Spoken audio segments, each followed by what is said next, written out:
qu'il faut de...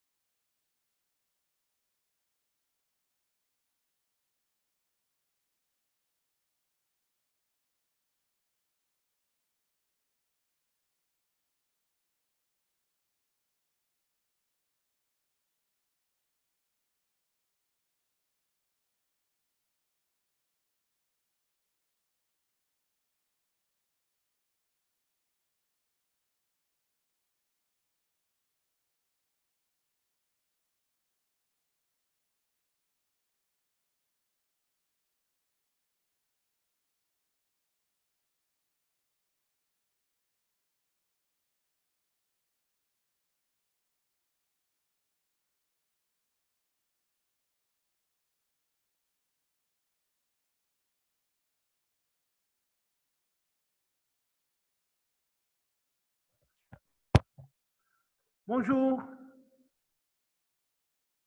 Bonjour. Vous m'entendez? Bonjour, oui. Ah, c'est bon. Donc, on va commencer. Hein? D'accord. Merci. Donc, le matin, on a fait les traumatismes du coude. Cet après-midi, on va essayer de voir les lésions du poignet. Les lésions du poignet sont dominées par 3 pathologies. La première pathologie, probablement vous l'avez fait avec professeur Juidin sur les fractures distales du radius. Et aujourd'hui, on va essayer de voir les 2 autres, à savoir la fracture du scaphoïde carpien, la luxation du semi-lunaire, et on terminera par les traumatismes de la main.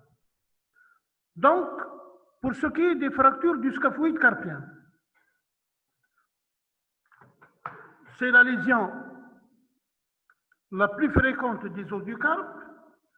Elle est définie comme une solution de continuité de l'os scaphoïde carpien et elle représente 80% dans l'ensemble des os du carpe. C'est-à-dire, vous savez très bien qu'il y en a 8 os du carpe. Il y a le scaphoïde carpien, il y a le semi-lunaire ou lunatome, il y a le pyramidal, il y a le pisiforme, il y a le trapézoïde. Docteur, le diapo est décalé à gauche. Comment? Le diapo est décalé. J'ai pas bien entendu. Est-ce que ça va? Est-ce que ça va? La diapo n'apparaît pas très bien. Elle est coupée. Maintenant, c'est bon? Non. Sur le plan du sang ou quoi? Non, c'est la diapo, c'est la plaque. Ah, la plaque de l'image. Elle n'est pas bien centrée. Exactement. D'accord. Pardon. Pardon, hein? Donc c'est moi. Comme ça, c'est bon?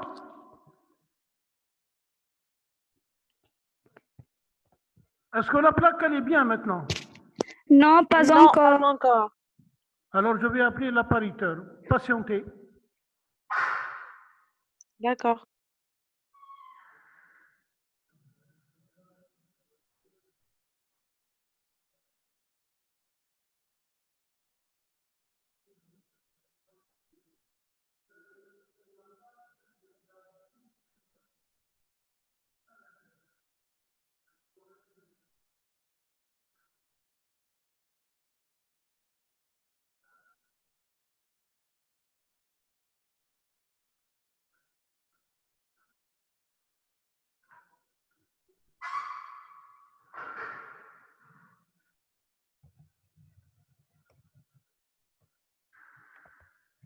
À gauche, parce qu'on ne voit pas bien le...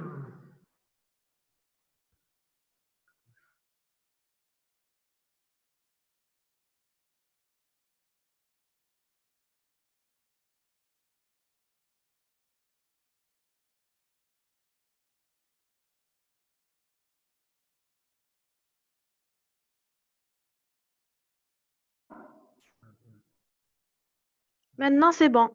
Allez, c'est bien. Merci. Merci. Donc,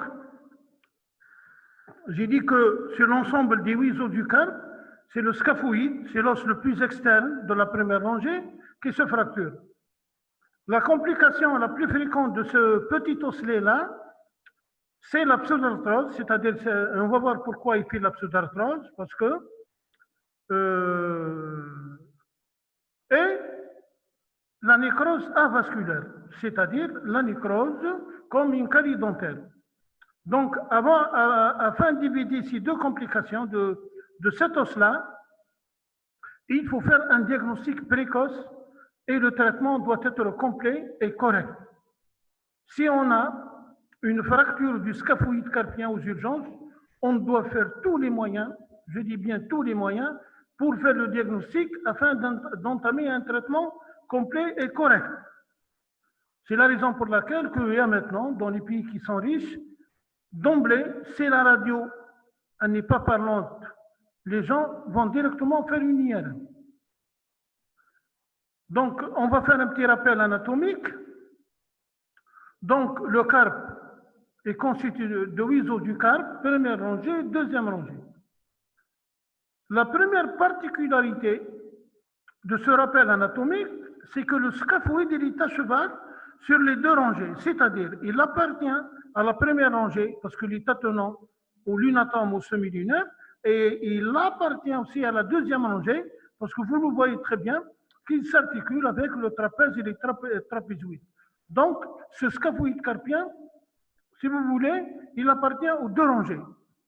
Donc, il appartient aux deux rangées, il est le plus exposé s'il y a un traumatisme au niveau du poignet, et c'est la raison pour laquelle il se fracture le plus fréquemment. Toujours on reste dans l'anatomie, la face antérieure du scaphoïde carpien est cheminée par un grand ligament. Comme son nom l'indique, c'est un ligament qui va du grand os vers le radius. Donc, il y a un ligament qui va vers le grand os jusqu'au radius. Mais au moment où il va arriver au radius, il va tapisser le scaphoïde carpien. Donc, il va passer sur le scaphoïde, sur la face antérieure.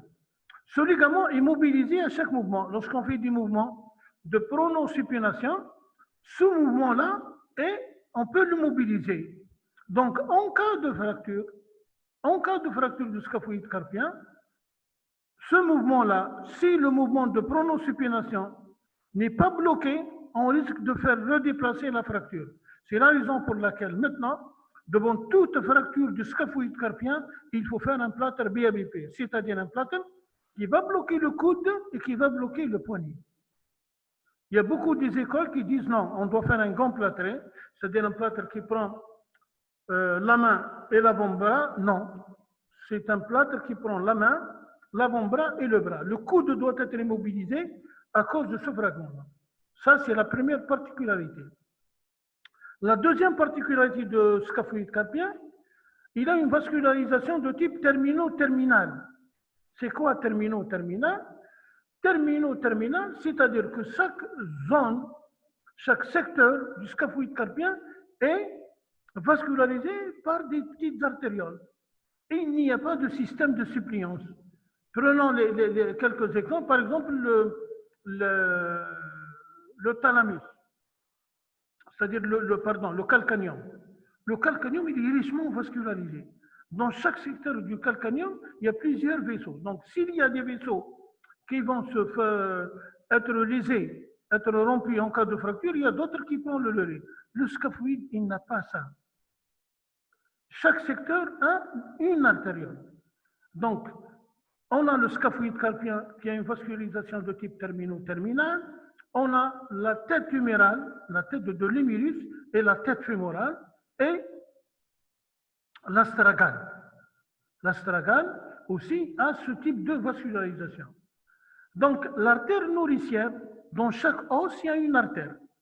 Le trou nourricier qui permet à l'artère nourricière de pénétrer, vous voyez bien la flèche rouge en bas, en distal, en inférieur, elle va aborder le scaphoïde et elle va monter en haut. Mais lorsqu'elle arrive au niveau du pôle supérieur ou du pôle proximal, elle ne va donner que de petites artérioles.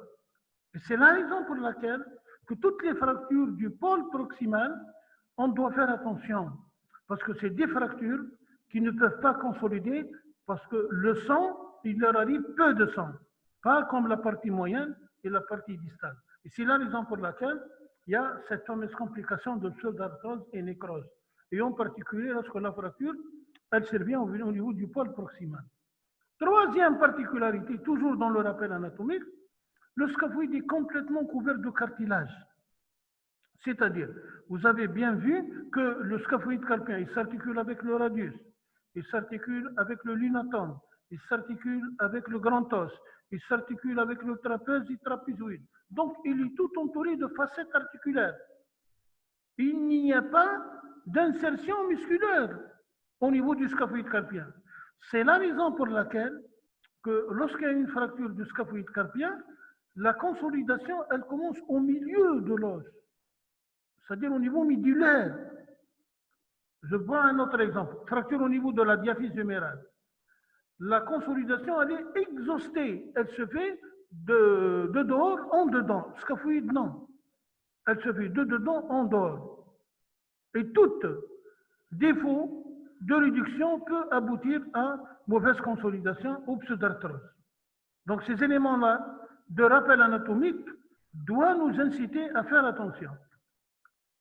Le rappel physiologique, il est très simple. Le scaphoïde carpien, il suit toujours le semi-lunaire et le pyramidal. Vous savez, la première rangée du carpe, il y a le scaphoïde carpien, il y a le semi-lunaire et le pyramidal. Ces trois os sont reliés entre eux. Donc, lors de la mobilité du poignet, lorsqu'on commence à faire la flexion dorsale, la flexion palmaire, pardon, et la flexion dorsale, ces trois os bougent ensemble.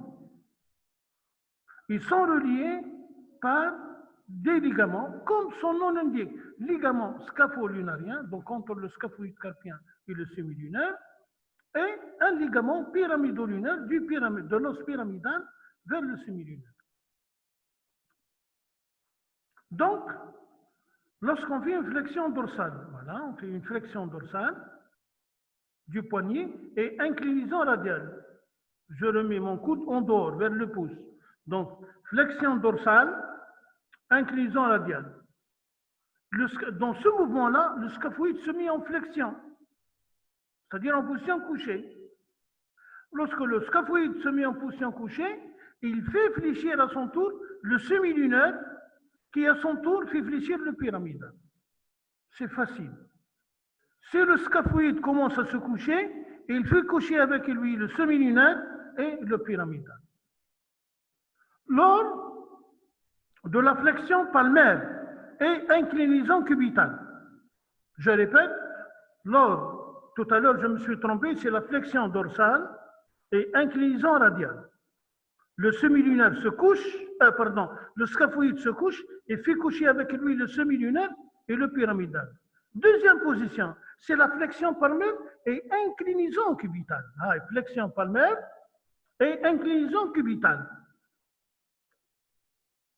Le pyramidal se met en extension, yani il est debout. Qu'est-ce qu'il fait le pyramidal qui à son tour met le scaphoïde en extension. Donc, le pyramidal, dans ce mouvement de flexion-inclinaison cubitale, il va se mettre debout, et il va mettre le semi-lunaire debout, qui à son tour va mettre le scaphoïde carpien debout. C'est très simple. Toute rupture de ces ligaments va entraîner une instabilité au niveau de ces osselets latérales. Donc, si le scaphoïde va se mettre debout, plutôt couché, il va mettre couché le semi-lunaire et le pyramidal. Si le pyramidal va se mettre debout, il va mettre le semi-lunaire et le scaphoïde carpien debout. Ça veut dire quoi tout ça? Tout ce rappel physiologique. Si j'ai une fracture du scaphoïde carpien, je dois voir le semi-lunaire et je dois voir le pyramidal. Et vous allez voir, parmi les lésions associées à la fracture du scaphoïde carpien, 50% c'est des lésions de semi-lunaire.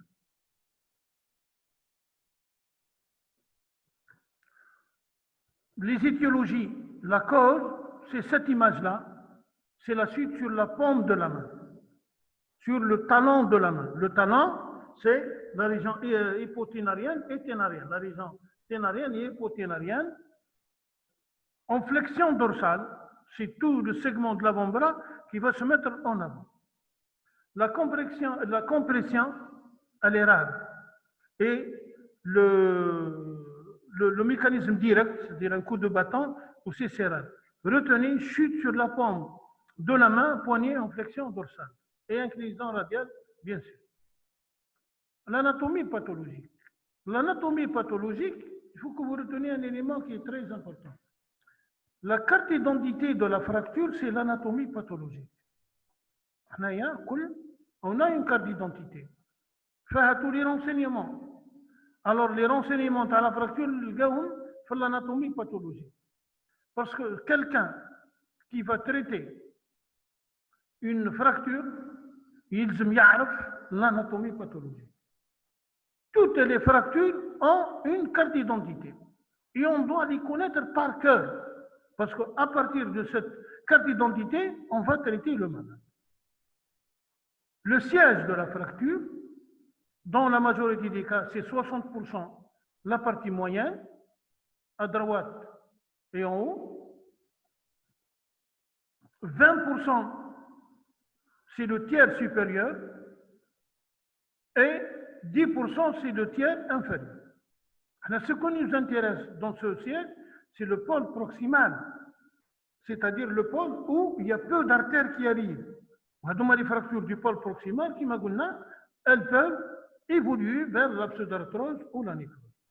Le déplacement, on parle de déplacement d'une fracture du scaphoïde carpien lorsque l'écart interfragmentaire entre les deux pôles, il dépasse 2 mm. C'est la raison pour laquelle un chirurgien qui s'intéresse à ces petits osselets-là, il a toujours dans son tablier une petite loupe. Ben, la radio, il chauffe, parce que 2 mm, c'est difficile à apprécier. Donc, il faut avoir une loupe pour voir l'écart interfragmentaire. La direction du trait de fracture aussi, elle est très importante. 50% des traits de fracture sont transversales. C'est le schéma numéro 1. Il n'y a pas de problème. C'est dans l'axe du scaphoïde que se fait cette fracture transversale. La consolidation, elle ne pose pas de problème. Deuxièmement, horizontale, c'est dans l'axe du membre supérieur, dans l'axe de l'humérus, des os de l'avant-bras. Kiff. Le plus grave, c'est lorsque le trait de fracture, il est vertical. C'est l'image 3. Vertical, où les forces de cisaillement écartent les deux fragments. Et là, il y a un grand risque de pseudarthrose. Donc, si le trait de fracture est transversal ou horizontal, c'est dans la majorité des cas, il n'y a pas de problème de consolidation. Mais par contre, si le trait de fracture est vertical, là, il y a un grand risque de pseudarthrose, il y a un grand risque de problème. Il y a une classification, c'est celle de M. Schemberg, mais la classification, elle ne concerne que le siège du trait de fracture. Nous qui نحبوا نهضروا على نبات لازم نهضروا على le siège, على le déplacement ou à la direction du trait de fracture et les lésions associées.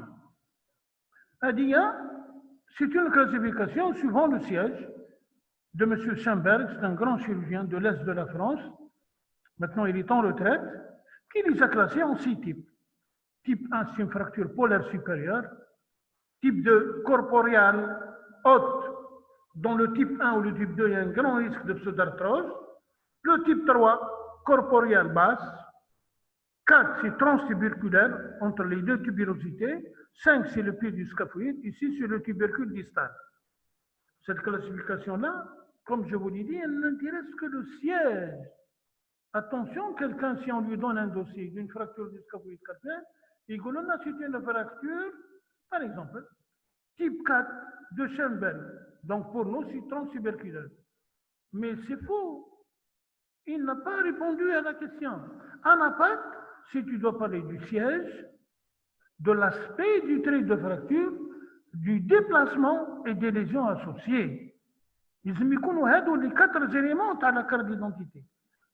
هذه هي la classification parce qu'on voit actuellement, surtout au stade de traumato, dommage que vous ne venez pas au stage, c'est-à-dire que le ghalb, c'est plus fort que tout le monde, que vous ne pouvez pas assister au stage. Quelqu'un qui présente un malade ce matin au stade, il nous dit fracture de scaphoïde carpien type 4 de Schoenberg. C'est faux.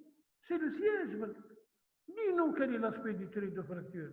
يقدر يكون trait de fracture vertical ويكون déplacement أكثر من 2 mm. Oui, donc c'est une classification qui n'intéresse que le siège. Les lésions associées au LED font partie. Les lésions associées font partie de l'anapathe, font partie de la carte d'identité. Il y a des lésions ligamentaires qu'on en a la flexion dorsale, inclinaison radiale et flexion palmaire, inclinaison cubitale. Et il y a la luxation du carpe, et en particulier la luxation de semi-lunaire. On va le voir après, le courtage semi-lunaire. Il y a un syndrome qu'on appelle le syndrome de Fenton, il est rare. Personnellement, chaque 10 ans, je vois. C'est un malade, a une fracture du scaphoïde carpien, a une fracture du grand os ou a une luxation de semi-lunaire. Vous voyez que le scaphoïde carpien, il y a un semi-lunaire. Et parfois, il y a l'association de la fracture du grand os. C'est des fractures qui surviennent suite à un traumatisme violent, dans le cadre des polyfracturés, et c'est rare où on fait le diagnostic. C'est après une semaine, même 15 jours, qu'il y a le malade de comateux, il dit les chirurgiens, ou l'infirmière qui fait un abord veineux, elles sont un craquement au niveau du poignet, qui dit la radio, il y a des lésions. Donc, parmi les lésions associées de cette fracture du scaphoïde carpien, les lésions ligamentaires et la luxation de semi-lunaire. L'examen clinique. L'examen clinique de cette fracture-là, du scaphoïde carpien, elle est très importante. Mais on doit retenir un élément qui est très important, l'OLED, c'est qu'elle a une valeur d'orientation. Parce que l'examen clinique associé, un bilan radiographique, un scintigraphie, échographie, IRM, etc., ça a le diagnostic de certitude. Les signes cliniques dans la fracture du scaphoïde carpien, elles sont d'une discrétion habituelle. يعني ما نفيقوش بهم. مش كيما واحد عنده une fracture de la diaphyse fémorale. باين un bouton fonctionnel, il y a la crosse, il y a pas mal de problèmes. Mais on doit faire attention. Et c'est difficile de faire le diagnostic clinique à Manadrouche à la radio. Et c'est la raison pour laquelle l'association maghrébine de chirurgie de la main, dont je fais partie, a essayé d'énumérer un certain nombre de signes cliniques de la fracture du scaphoïde carpien qu'on a présenté il y a 10 ans ou 10 ans en France, en essayant de voir qu'est-ce qu'on trouve à l'interrogatoire, à l'inspection, lorsqu'on inspecte le poignet, à la palpation et les tests dynamiques. L'interrogatoire, donc, c'est la chute en hyperextension du poignet sur le versant ténarien, yani le versant à la colonne du pouce. La date de l'accident, il y a 4 ou 5 jours, et ça n'a pas fait de mal au malade, donc c'est une douleur banale. Mais 4-5 jours, il y a au niveau du poignet. Et il y a la notion de douleur régressive. C'est une douleur qui est apparue lors de la fracture et après, elle a disparu. Ce sont les éléments de l'interrogatoire. L'inspection, où se trouve, nous avons une impotence fonctionnelle dans le poignet dorsal externe. C'est le poignet, c'est la partie dorsale, ou c'est externe. Donc, tout va se jouer au niveau de la colonne du pouce. Il y a la tabatière anatomique, la styloïde radiale et la colonne du pouce. Donc, toute cette partie-là va se jouer à ce niveau-là. Nous avons un œdème de la tabatière anatomique. Chacun de nous peut faire ce geste-là d'hyperextension. Il va y avoir l'apparition d'un trou à ce niveau-là. C'est la tabatière anatomique. Donc, avec l'index de l'examinateur, يحط صبعه وين كاينه لو ترو هذا لو مالاد يقول لك دكتور j'ai mal. C'est un signe en faveur d'une fracture scaphoïde carpienne. Par contre, il n'y a pas de déformation du poignet. J'espère que قريت الصباح c'est l'aspect du dos de fourchette dans la fracture de l'extrémité inférieure de radius. La douleur, la palpation, c'est une douleur qui a 4 caractéristiques. Le schéma, c'est le pouce de l'examinateur du médecin dans la matière anatomique. Le malade, il dit que j'ai mal. La douleur, elle est nette élective au niveau de la tabatière anatomique, c'est-à-dire l'oule. La douleur à la pression et l'attraction du pouce. Nous le pouce, on a des mouvements de va-et-vient. Zose. La douleur à la palpation en avant. Ah, la styloïde radiale ou le tubercule du scaphoïde. Ah oui, il est là. Vous faites une pression cervicale et douleur à la pronation. Vous le malade, dirait le mouvement de pronation. Vous n'avez pas, pronation, c'est prendre quelque chose. Vous le méritez que la pronation, vous le docteur, j'ai mal. J'ai mal à la pronation. هذوما les 4 caractéristiques de la douleur نتاع fracture du scaphoïde carpien. Les tests dynamiques, il y en a 3. ما كانش 20 3 سهلين. كاين لو بانش تيست. نقولوا لو مالاد عمل لنا اون بانش، عمل لنا لا لتر زيرو لو بوس و l'index هكذا ها. C'est moi l'examinateur, j'essaye d'ouvrir cette pince là. يخليني نمرض نحلها يقول لك جي مال à ce niveau là. هذه واحده. كاين لو تيست دو كومبريسيون نحكموا لو بوس تاعنا ونسينا de faire des mouvements en haut comme le montre la flèche. Le malade يقول لك جي مال là où il y a la tabatière anatomique. يعيطوا له le test de compression et le signe de Hirsch c'est كيف مي في le troisième doigt. ها le troisième doigt نقولوا له on fait des mouvements en haut نطلعوا هذا التروازيمون نطلعوه لفوق. يقول لك le malade docteur j'ai mal à ce niveau. Donc هذو هما les tests dynamiques نتاع la fracture du scaphoïde carpien. Donc عندنا pinch test, test de compression, signe de Hirsch. 3 تبعوني يا الولاد. La douleur كاين 4. Douleur de la tabatière anatomique, douleur de la colonne du pouce, douleur du tubercule du scaphoïde et douleur à la pronation. 4 مع لي تيست 3 بداو ولاو 7. تبعوني برك. كاين l'impotence fonctionnelle au niveau de la colonne du pouce ou l'œdème de la tabatière anatomique. هذوما زوز. Donc on a 3 و4 7 وزوز هذوما 9. Et à l'interrogatoire, un seul signe, c'est la notion de douleur régressive. La douleur régressive rapide. يعني يقول لك طحت عندي 3 ولا 4 jours ومن بعديك ولات لي لا فراكتور. واحد هنا في l'examen clinique كاين un seul signe. Donc 9 et 1, 10. Si quelqu'un va compter ses doigts, راح يلقى عنده 10 doigts, 10 صوابع. هادو هما يعيطوا لهم les 10 signes cliniques de la fracture du scaphoïde carpien. هذه الخدمة on l'a présentée قلت لكم il y a 10 ans, dont moi qui était le président de cette science-là, يعيطوا لهم les 10 signes cliniques de la fracture du scaphoïde carpien. واحد في l'examen clinique, زوز في l'inspection, 4 على douleur, elles sont très importantes, و3 تاع لي تيست ديناميك. هاو جبنا 10 signes cliniques تاع fracture du scaphoïde carpien. La radiographie elle est très importante. دائما نديروا la radio الولاد نديروا la radio de face et de profil. Mais avec les 10 signes cliniques دوكا عمرنا نعرفوهم نعملوا l'incidence de Schneck. نعملوا l'incidence de Schneck qui consiste à faire une radiographie de face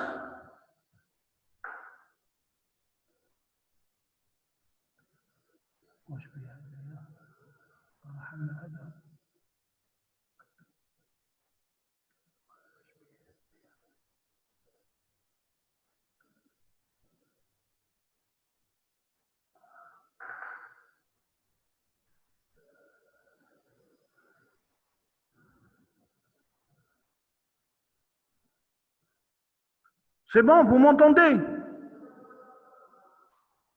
Oh, Oui, professeur. vous On vous m'entendez? entend. Oui, on vous entend. Je peux continuer? Oui, Ah, il y a ça. Donc, l'incidence de Schneck, c'est une incidence qui comporte 4 éléments. Une incidence toujours poignée fermée, hein? Poignée de face, poignée de profil, inclinaison cubitale et inclinaison radiale. Ça veut dire quoi cette incidence de Schneck?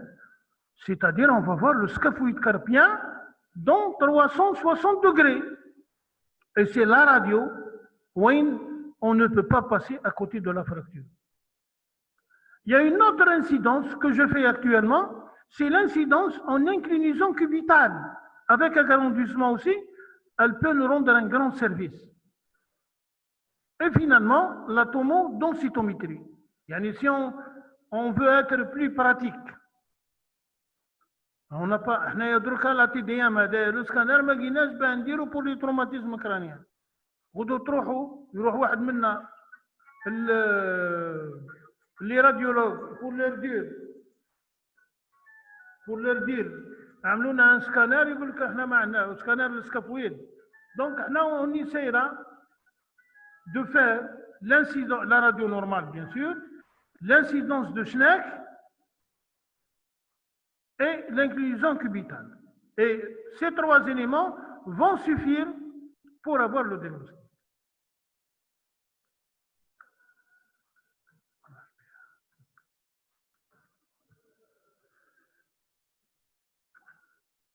Il y a un petit problème. Voilà, c'est bon, c'est bon. Pour que la fracture soit bien consolidée, il lui faut 12 à 16 semaines. Yani, entre 3, ou plutôt entre 4 semaines, voilà, pour avoir bien, et on peut rester jusqu'à 16 semaines. Les complications immédiates, c'est qu'on passe à côté d'une luxation semi-lunaire. On va le voir après comment, et on va tout faire pour ne pas passer à côté. Secondaire, c'est le déplacement secondaire et le syndrome de Sudeck. Le syndrome de Sudeck, c'est l'algodystrophie. C'est des malades qui restent sous plâtre plus de 4 mois. Et tardif, c'est la fameuse arthrose et la nécrose parce que l'os est mal vascularisé. Le but du traitement donc est d'obtenir une consolidation. La particularité du plâtre du scaphoïde carpien, c'est qu'on doit prendre la colonne du pouce. Je vous le schéma numéro 2 ou le schéma numéro 3. Ce n'est pas le même plâtre biapépique que dans la fracture du radius. Tout se passe au niveau de la colonne du pouce. Donc la colonne du pouce, la colonne du plâtre. Je vous la colonne du pouce, donc c'est une fracture du scaphoïde carpien. C'est le BABP. Les moyens chirurgicaux, on a associé une fracture ou semi-lunaire. Dans ce cas-là, la fracture du scaphoïde carpien est très déplacée. Il faut mettre une vis, c'est la radio numéro 1, ou une broche. Mais dans 80% des cas, les fractures du scaphoïde carpien, il faut leur faire un plâtre brachio-antibranchiopalmaire. Est-ce que vous avez des questions?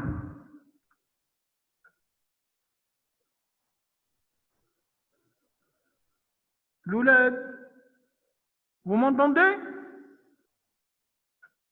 oui, on vous entend. C'était très clair. Merci, docteur. Est-ce qu'il y a des questions? Vous avez compris? Oui. Oui.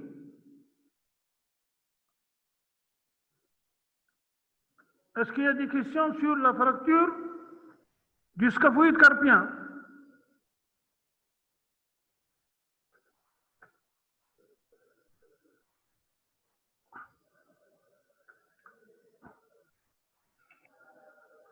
Donc, je pense que c'est un cours voilà, simple, mais c'est une fracture qui passe inaperçue. Hein. C'est une fracture qui passe inaperçue, donc on doit faire attention. Moi, ce que je vous demande, c'est de bien analyser les signes cliniques. Il faut savoir ces signes cliniques à l'inspection,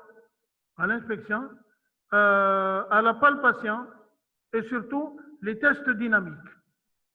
Et à la radio, faites attention, il ne faut pas que vous passiez à côté d'une luxation de semi-lunaire. Donc, on peut continuer le deuxième cours. Est-ce que vous m'entendez? Oui, on vous entend, docteur. On peut faire le deuxième cours? Oui. Oui. Ah, c'est bien. Donc, on reste toujours dans le poignet, où je vous ai tout à l'heure. On a la fracture distale du radius. On a la fracture du scaphoïde carpien. Et la troisième pathologie, c'est la luxation de semi-lunaire. Cette luxation de semi-lunaire, elle passe inaperçue.